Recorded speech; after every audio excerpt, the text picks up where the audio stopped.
Hello everyone, welcome back to another video of Gaming Basics. In this video, we are going to learn how to download scatter slots on your PC. If you are a Mac user, first open your App Store. Now on the search bar, type in scatter slots. Now scroll down a little bit until you see this logo, click on it. And here you can see this get button, click on get.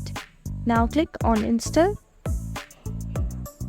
Now it is going to ask for verification, so you have to type in your laptop password. After that, your download has been started.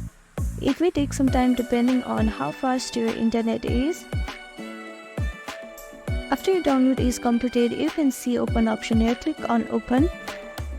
And following this simple and easy step, you have successfully downloaded scatter slots on your PC. Thank you for watching this video. I hope this video was helpful to you. Please do like, share and subscribe to our channel, and don't forget to comment down below if you have any queries. Thank you.